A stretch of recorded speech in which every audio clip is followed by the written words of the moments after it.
let's say I look at this integral, or let's say I ask this question. Does the integral from 0 to infinity of e to the negative x squared dx converge or diverge? In other words, is the area under the curve from 0 to infinity, is it finite or is it going to be infinite? Well, don't try to compute this integral by hand. This integral is very tricky. You're going to have a really, really hard time doing this. So maybe if you come to my office hours one day, and maybe if you've taken Calc 3, I can show you a cool way to do it.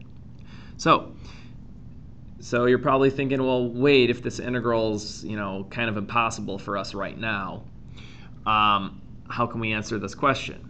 Well, I didn't ask you to find the exact value of this integral. I just asked you to figure out, hey, is this going to be a finite number, or are we going to get an infinite amount of area? So you might want to look at a similar function. The first improper integral we did was the integral from 0 to infinity of plain old e to the negative x.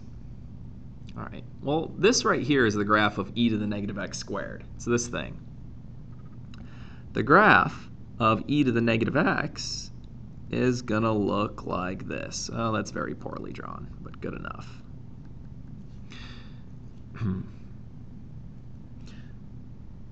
So you might say, well, how did you know e to the negative x was going to look like this? How did you know that it would fall above the curve e to the negative x squared? Well, the reason is this.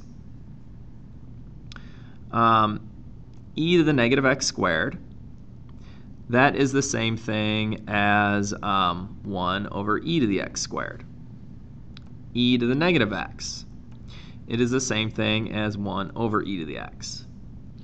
Now, we can see that 1 over e to the x squared, it's always going to be less than or equal to 1 over e to the x. So how do I know that?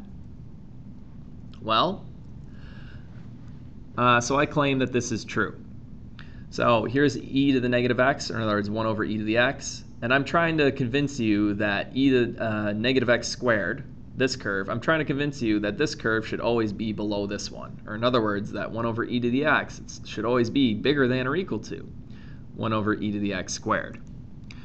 Well, look at what happens if you plug in a number for x here. Well, let's pick a number like 10. E to the 10.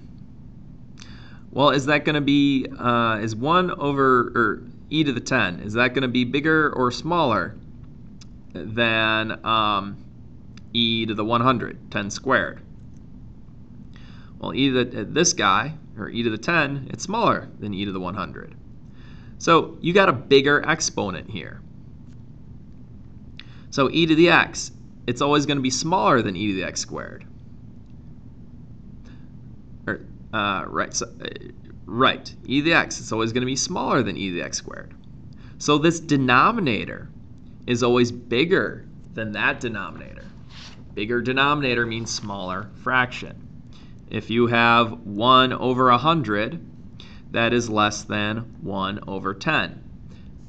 Bigger denominator gives you a smaller fraction. This has a bigger denominator, so this is a smaller fraction than this one. So e to the negative x squared, it's this curve, it is always smaller than e to the negative x, which is this curve. Now, why did I bring this up?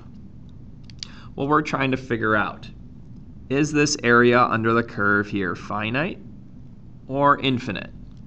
So I've got this area under the curve here in red. Well, I don't know, tricky question to answer, but what I do know is, oh, I know something about the area under the curve of e to the negative x. That's all this area in black.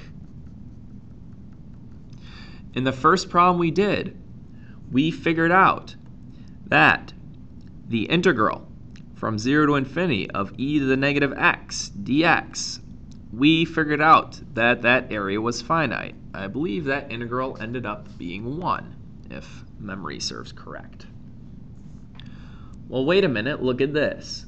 we're looking at the red area under the curve. That is going to be smaller than the black area under the curve. Well, wait a minute. The black area, that was a finite amount of area. The black area was just 1. The red area, I don't know what it is. I do know, though, that it's got to be less than 1. It's got to be finite. So the integral from 0 to infinity of e to the negative x squared, that's the red area.